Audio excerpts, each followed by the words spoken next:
The CE-HD2FO-TX1 and RX1 are HD-SDI to fiber-optic converters that allow an HD-SDI signal to be transmitted over greater distances than traditional coax cable. These devices are the perfect tools for installations with large building complexes and applications that feature existing fiber-optic cable.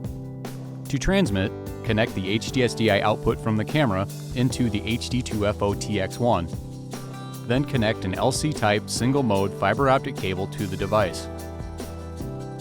To receive, connect the end of the fiber-optic cable into the HD2FO-RX1 and connect the BNC output into an HD-SDI compatible DVR.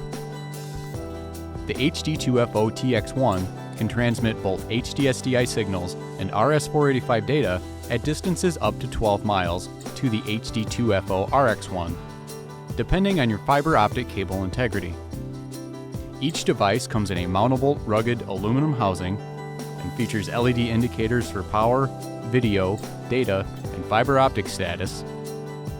The CE-HD2FO-TX1 and RX1, HD-SDI to fiber optic converters for professional CCTV installations.